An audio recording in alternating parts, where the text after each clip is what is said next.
Bon, je l'ai ici sur Eclipse. Alors ici donc j'ai l'application donc toujours qui gère des patients. Donc je vais démarrer en fait l'application Spring MVC Application. Bon, ça c'est juste un exemple. Et à partir de cet exemple-là, donc nous allons voir donc en fait ça c'est en tout cas donc la démonstration que j'avais faite la dernière fois. Peut-être pas la même application, mais c'est la même chose. Alors en tout cas, donc une fois que l'application est démarrée, donc il faut bien noter une chose, c'est que quand l'application démarre, donc déjà on voit bien quelque chose de très important, c'est si vous cherchez, je ne sais pas si Dispatch Servlet, ici vous ne le voyez pas, localhost Tomcat.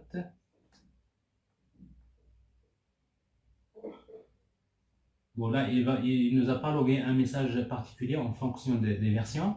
Mais en tout cas, donc notre version de Tomcat utilise le port 8080. Et ici, on va essayer donc de voir avec notre navigateur localhost 8080. Alors ici donc j'ai utilisé donc /patient. Ici nous avons donc en quelque sorte vu comment afficher en fait les patients, comment faire la pagination. Donc, ça c'est un cas que nous avons traité. Et après nous avons vu également comment faire une recherche. Alors, ça permet de faire la recherche. Et également donc comment supprimer par exemple un patient. Bon, ça c'est globalement la première partie, donc l'objectif de la première partie que nous avons fait. Alors maintenant, ce que nous allons faire aujourd'hui, donc on va faire en quelque sorte trois choses. Donc la première, je vais d'abord vous parler de comment créer une page template, comment utiliser les layouts avec ThemeLeaf, les layouts de ThemeLeaf. Deuxième, je vais vous parler de la validation du formulaire, parce que c'est une partie que vous allez souvent traiter, donc voir comment saisir, comment éditer, supprimer des patients. Et à la fin, nous allons parler de Spring Security pour voir la partie sécurité, comment gérer l'authentification pour l'accès à l'application. Donc ça, il y a trois choses qu'on va voir aujourd'hui. Bon, j'espère que le temps va nous permettre de voir tout ça, mais en tout cas, on y va. Alors d'abord pour la première. Alors en fait, ça vous le savez donc d'une manière générale, c'est que les applications, dans les applications web, pratiquement toutes les pages d'une application web, surtout rendues côté serveur, ont des choses en commun, comme par exemple le header, le footer, les menus. Alors généralement, c'est des choses qui se répètent dans plusieurs pages. Donc, ce qui fait que si vous n'avez pas si le framework ne vous offre pas un mécanisme qui permet donc de créer ce qu'on appelle une page template, ça va être pour vous difficile. Pourquoi? Parce que vous allez souvent faire des copier-coller ou vous allez chercher à faire des choses comme include pour inclure les éléments dans les autres. Donc, ce qui n'est pas pratique. Alors, généralement, les moteurs de templates, d'une manière générale, offrent un mécanisme qui permet donc de créer des pages templates. Alors, comment créer une page template avec ThemeLeaf? Alors, pour créer une page template, on a juste besoin de créer une page, un fichier, par exemple, qu'on va appeler layout.html, dans lequel vous allez déclarer en quelque sorte deux namespaces cette fois-ci. Alors, le premier namespace, c'est themeleaf.org, donc ça, c'est celui que nous avons utilisé la dernière fois. Et le deuxième namespace, c'est layout. Alors, cette fois-ci, c'est le layout de ThemeLeaf, c'est www.iltrac.net.z/ThemeLeaf/layout. Alors, ça, c'est en fait le namespace associé au layout de ThemeLeaf. Alors, maintenant, ici, donc si vous faites ça, dans votre page template, vous pouvez inclure Bootstrap et tout ce qu'il faut donc pour votre page template. Donc vous le faites parce que ça c'est la page template. Et après dans la partie body de votre application, vous allez créer donc la structure de votre page. Alors par exemple, vous créez un header. Bon, généralement votre header qui est fixe, Là, on peut mettre une barre de menu, par exemple Bootstrap, dans cette partie-là. Et après, vous avez une section qui est, va dire, variable. Donc, c'est-à-dire que cette section ici, ça va dépendre de la page. Donc, chaque page peut insérer son contenu. Mais après, par contre, le header et le footer, par exemple, on va supposer ici qu'ils sont fixes. C'est les mêmes qu'on va utiliser pour toutes les pages. Alors ici, donc, vous voyez donc une section. Oui.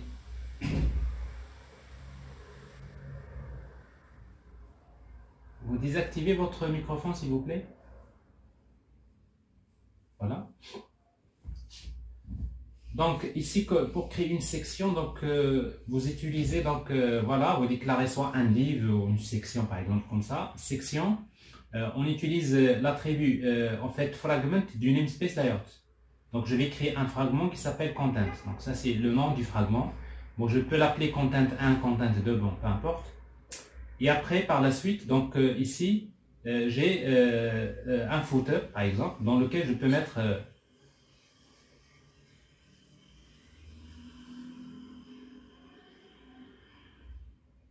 Vous désactivez le microphone, s'il vous plaît.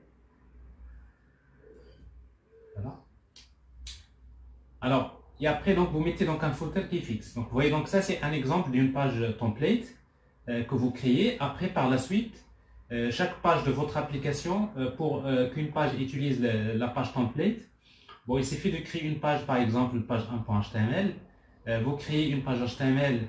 Bon, à nouveau, vous aurez besoin de déclarer les deux namespaces, voilà, teamleaf.org et layout. Et après, à votre page, vous ajoutez tout simplement un attribut layout decorator ou bien decorate. Et vous lui donnez le nom de la page template. Alors ici, donc, la page template s'appelle layout.html. Donc ici, donc, je spécifie tout simplement le nom de la page template. Alors, ça veut dire quoi? Ça veut dire que vous êtes en train de demander à TeamLeaf, quand je te demande de me donner cette page, la première des choses que va faire TeamLeaf, c'est qu'il va d'abord prendre la page template. D'abord, il va d'abord prendre la page template. Et après, par la suite, il va chercher dans votre code HTML, en fait, des sections ou bien des divs. Par exemple, ici, vous avez un div dans lequel vous avez layout fragment égale content. Ça veut dire quoi? Ça veut dire qu'ici, c'est comme si vous êtes en train de dire à TeamLeaf, ce contenu que j'ai ici, tu vas me l'insérer dans un fragment qui se trouve dans la page template qui s'appelle content. Alors, ce qui fait donc pitch content donc, va s'insérer ici. C'est-à-dire, il va chercher ici un fragment content. Bon, c'est là, c'est ici qu'il va mettre le contenu. Est-ce que c'est clair? Je ne sais pas si vous avez compris la structure.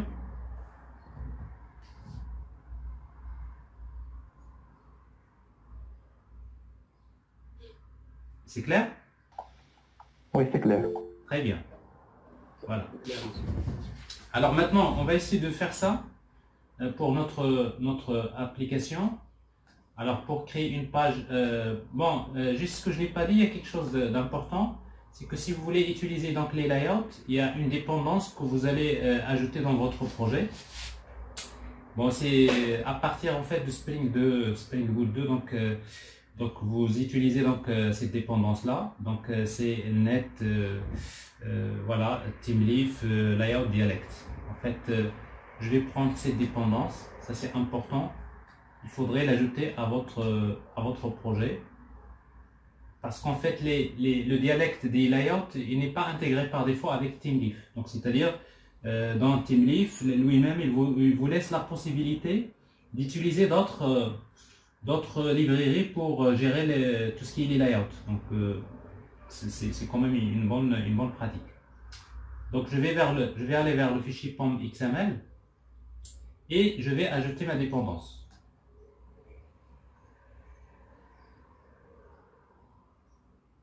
Voilà, la dépendance.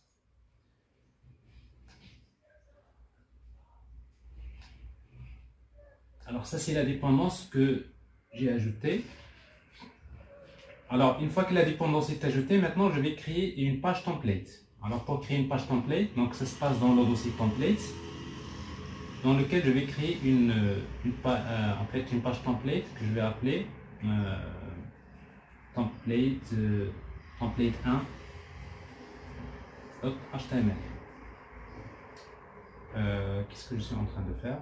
Je vais créer une page HTML file d'abord que je vais appeler template 1.html. Alors voilà la page template. Alors maintenant, pour que ce soit une page template, bon, je vais utiliser une page template Bootstrap. Je vous rappelle que dans notre application, nous utilisons Bootstrap 4. Il se forme de WebJars, nous avons intégré. Donc nous avons utilisé une dépendance WebJars qui nous a permis donc d'intégrer Bootstrap d'une manière relativement plus simple. Ben justement, du moment que j'ai Bootstrap, donc je vais chercher une page template de Bootstrap. Donc je vais chercher un truc comme menu bar, Bootstrap 4. Je vais chercher un exemple sur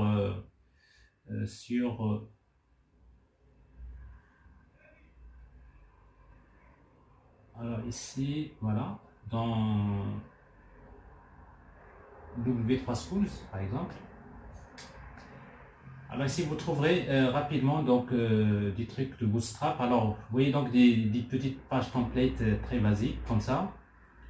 Alors je vais choisir une qui contient par exemple un menu. Voilà, je prends, il y a ça. Je vais prendre celle-là, là où il y a un menu comme ça, donc drop down menu. Alors cette page template de Bootstrap, donc je vais prendre ce code que vous avez ici, une barre de navigation, alors que je vais mettre dans ma page. Alors ça veut dire que template 1.html, donc c'est il y a body, et dans body je vais mettre ma page, c'est-à-dire ma page template que je viens de copier là.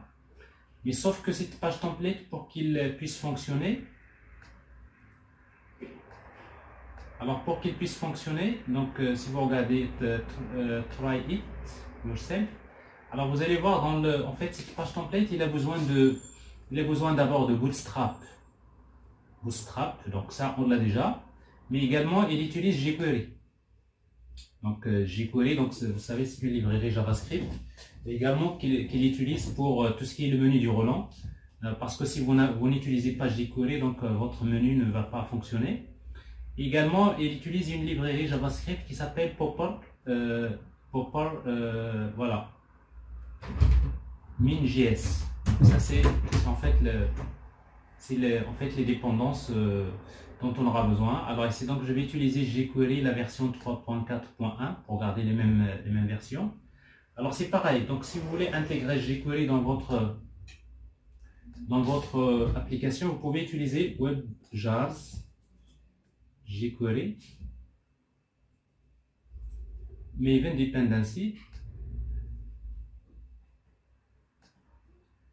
Alors WebJars 3.4.1. Alors j'ai besoin donc d'ajouter cette dépendance.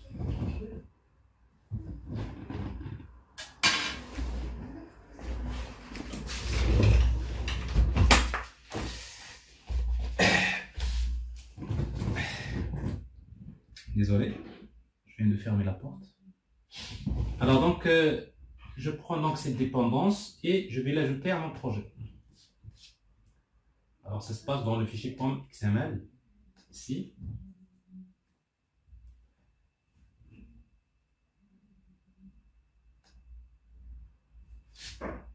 Alors donc j'ai jQuery, donc je peux le laisser comme ça. Et maintenant, pour que cette page template puisse fonctionner, ben, il faut maintenant intégrer dans notre page template, nous allons intégrer ici, voilà les éléments. Alors ici, je vais utiliser UTF-8 pour avoir tout ce qui est les caractères accentués. Le titre de la page, c'est ça c'est la page Bon, le titre, on va dire patient. Ça. Et après, on va utiliser link. Bon, si vous voulez, si vous prenez ce que vous avez ici, c'est-à-dire ce link que vous voyez là, bootstrap.min.css.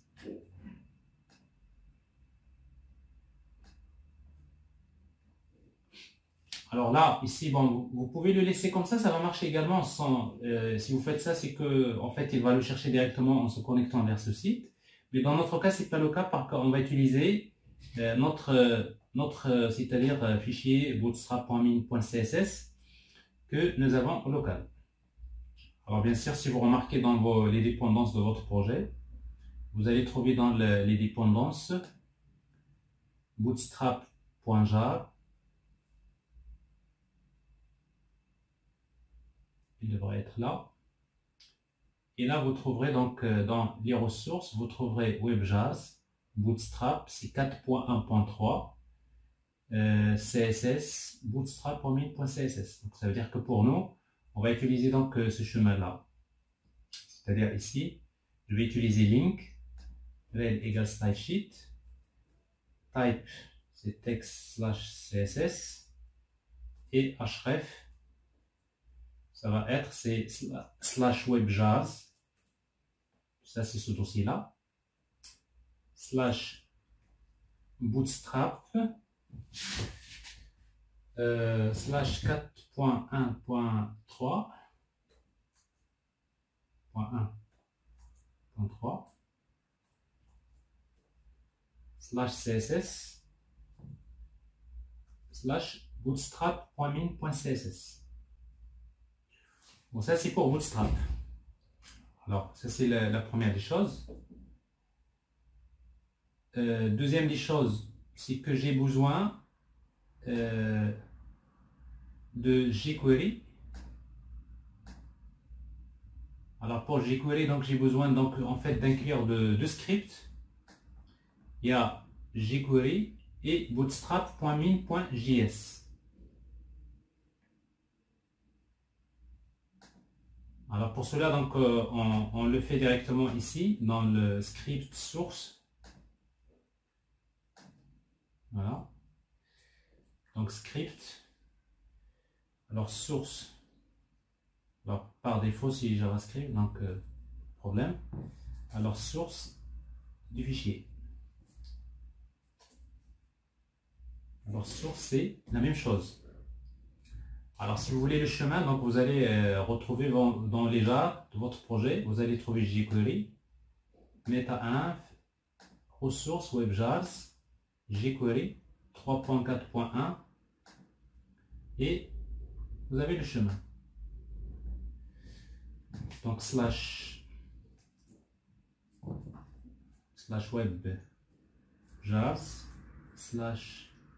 /jQuery /3.4.1 /jQuery.min.js.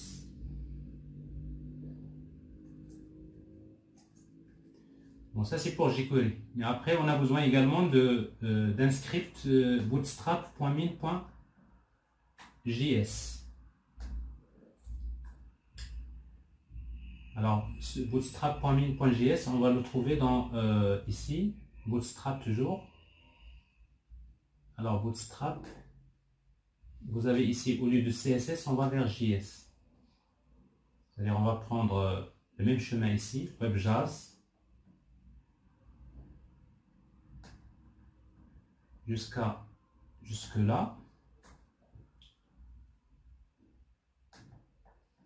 Donc WebJAS, cette fois-ci /js, c'est bootstrap.min.js. Alors si vous voulez, donc ça c'est juste les éléments ici qu'il nous faut pour notre page template. Mais après, on peut voir dans notre page template, ici, nous avons donc une barre de navigation. Bon, ça, c'est une affaire de Bootstrap. Donc notre barre de navigation, elle est là. Elle est là. Et après, donc je vais ajouter donc une section. Alors, ce que j'ai oublié, d'abord il faut déclarer les namespaces, parce que là c'est TeamLeaf. Donc je vais utiliser XMLNS. D'abord le namespace TH de TeamLeaf. Monsieur, Oui? Oui? monsieur, est-ce qu'il n'y a pas une méthode avec laquelle je peux configurer le gabarit des fichiers HTML?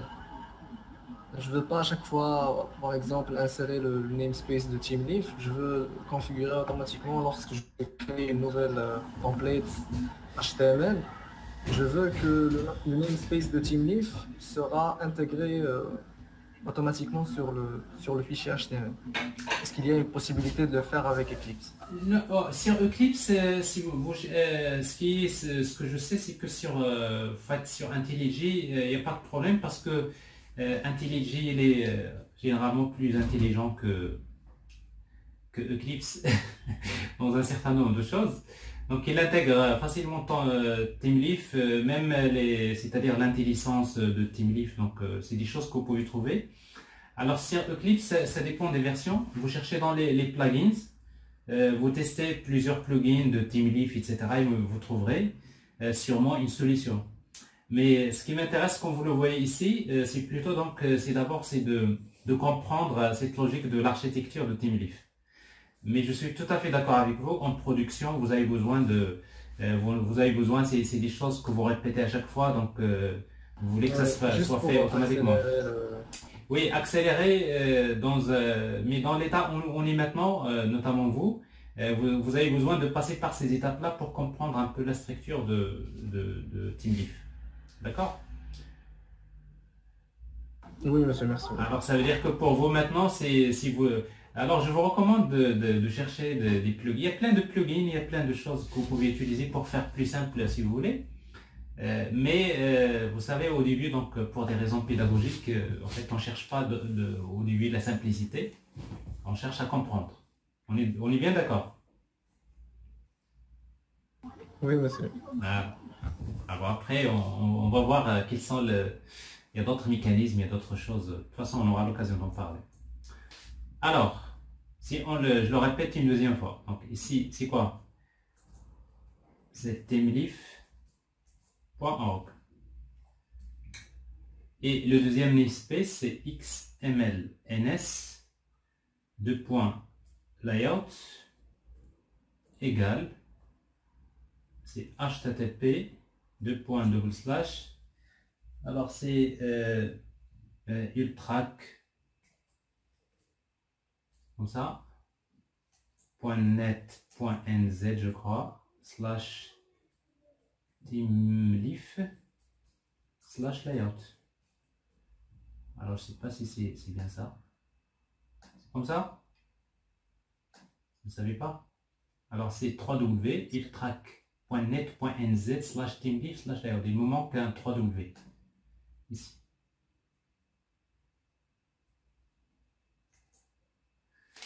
Alors ça c'est les deux layouts. Alors maintenant ici donc pour les gens qui travaillent sur en principe IntelliJ, ils vont constater que c'est encore plus agréable de faire des choses comme ça sur IntelliJ. Alors si j'utilise donc section, vous voyez donc vous utilisez layout. Et par exemple avec IntelliJ, quand vous mettez layout de points, donc il vous fait un petit peu l'intelligence, il vous donne toutes les actions possibles. Alors ici il faut ajouter un plugin pour vous faire ce genre de choses. Alors ici donc je vais utiliser quoi? Une section fragment. C'est ça? Exactement. Alors je vais créer un fragment que je vais appeler par exemple centre ou je sais pas contenu. Bon, ça c'est un nom que vous attribuez. Page content, je peux l'appeler comme je veux. Alors page content. Alors ça c'est vous voyez donc ça, si je viens de créer une page template. Alors maintenant on va essayer pour la tester. Ben on va voir comment notre page par exemple passion.html comment il va utiliser donc cette page template.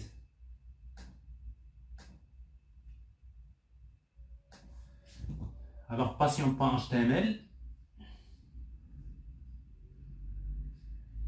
Donc, dans passion.html, bon, on va juste faire la même chose. On va déclarer ce namespace. Alors, c'est copier-coller. Et on va ajouter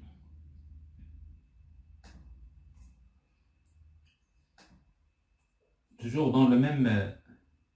Donc là, le premier c'est le premier namespace, le deuxième c'est ça, et le troisième c'est quoi? C'est layout.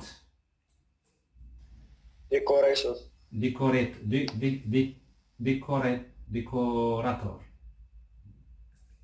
Voilà. Décorateur, c'est quoi? Je vais décorer la page avec template 1.html. C'est décoré. Alors en fait, les deux marchent bien. Donc, et décorateur, decorate, les deux fonctionnent. Donc, on va les tester. En fait, tout dépend des versions, mais je crois que les deux vont fonctionner. Alors, soit decorator ou decorate. Les deux devraient marcher normalement. Alors, voilà, ça c'est bon. Bon, alors après, maintenant, on n'a plus besoin de mettre ici Bootstrap. On n'a plus besoin, donc, c'est-à-dire de head. Notre head, bon, vous pouvez le laisser si vous voulez changer le titre de votre header. Donc ici, on va mettre UTF-8. Alors là, c'est normalement, ça c'est le titre de la page, page patient. Et ici, on n'a pas besoin de mettre Bootstrap, c'est normal, parce que nous l'avons déjà intégré dans notre page template 1. Alors ici, on ne va pas mettre .html, je crois, c'est juste template, je crois. Voilà, template, alors par défaut, il va chercher HTML. Alors maintenant, voilà body. Alors dans mon body, je vais supprimer tout ça, CTRL X. Dans mon body, donc je dois créer une section, là, un div. Ça peut être un div dans lequel je vais utiliser la même chose, layout, de point fragment égale, voilà, fragment, j'ai un fragment qui s'appelle pitch content.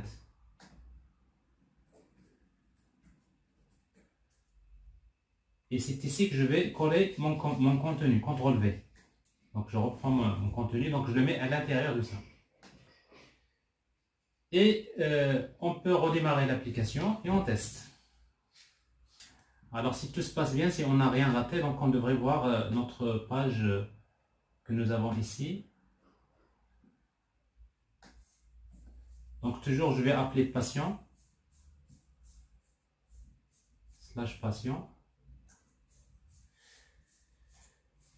Et vous voyez bien que ça marche, il n'y a pas de problème. Alors qu'est-ce que je vois? Donc je vois bien ma page patient, mais avec la page template. Je vois bien les menus de ma page template. Là, le menu marche bien. Voilà, notre page template. Alors en fait, dans notre page template, ce que je vais faire, bon, c'est-à-dire ce menu-là, donc pour moi, donc je vais l'utiliser à droite, tout à droite, parce que c'est là où je vais utiliser donc l'authentification. Donc ce qui fait, on va utiliser quelque chose qui devrait ressembler à ça. Alors donc qu'est-ce que je vais faire? Donc vous voyez ici, d'abord ça c'est mon logo, donc je vais mettre patient. Le lien 1, donc ça je vais le mettre le menu patient par exemple. Le menu 2, donc je vais mettre par exemple médecin. Je vais mettre médecin. Ici donc j'ai des menus. Là peut-être je vais mettre un menu, donc autrement je vais mettre là patient. Patient.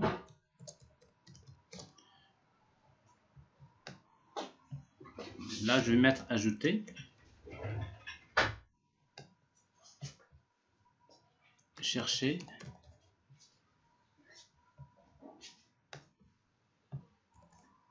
Bon, ça, c'est des choses que je vais faire. Alors, ça, c'est actualisé. Donc, vous voyez ici, patient. Là, ajouter, chercher. Donc, ici, pour nous, donc, on va ajouter donc, un patient. On ira ici. Alors, je vais ajouter également un menu qui va être décalé à droite. Donc, je vais prendre ça. Drop down menu. Tout ça. Jusqu'à /li. CTRL-C. CTRL-V.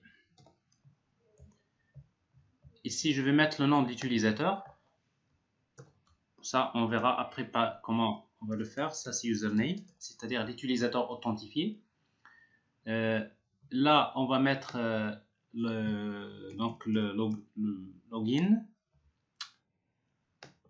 Et également, ici, on va mettre logout. Bon, ça, c'est pour la partie sécurité après. Donc, logout, login, logout. Après, on va désactiver l'un ou l'autre, etc. Donc, tout ça, on va voir comment le faire. Et après, quoi d'autre? Donc, par exemple, je vais ajouter une page sur le profil de l'utilisateur. Profile. Bon, alors maintenant, je voudrais que ça soit, c'est-à-dire poussé à droite. Donc, je vais utiliser une classe Bootstrap. Voilà, ça doit être une autre barre de navigation, c'est-à-dire un autre div. Une barre, un autre UL si vous voulez, carrément. Navbar nav. Alors ici, donc, ce que je vais faire, donc, vous avez ici un UL dans lequel vous avez il jusque là. Et là, je mets un /UL. Et comme ça, je crée un autre UL, toujours avec classe navbar nav. Navbar nav.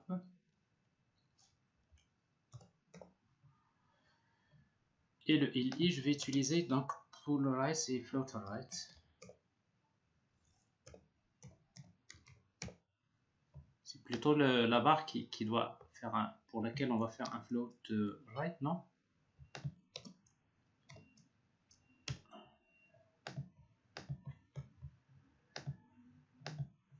Non.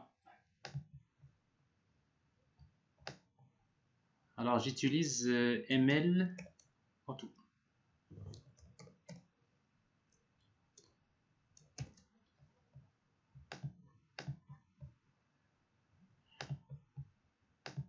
Voilà. ML auto. Bon, ça c'est à Bootstrap 4. Donc, bon, comme vous voyez donc ici, donc je vais le faire, je vais l'utiliser donc par la suite pour la partie authentification. Alors, est-ce que vous avez compris cette partie-là? Oui, monsieur. Oui. Très bien. Oui, c'est bon. Alors, ok, donc c'est clair. Alors, donc, je viens de vous montrer vraiment pas à pas comment construire une page template. Après, par la suite, vous-même, vous pouvez chercher une page template plus agréable que celle que je suis en train de vous montrer. Bon, généralement, souvent, vous faites beaucoup de copier-coller pour... vous avez de très belles pages template, vous ne les payez pas, donc c'est normal, vous choisissez de bonnes choses. Alors maintenant, ce que je vais faire, c'est que je vais passer à la suite. Et la suite, je vais créer une page pour ajouter des patients. Alors, comme ça, donc, je vais parler de la validation des formulaires.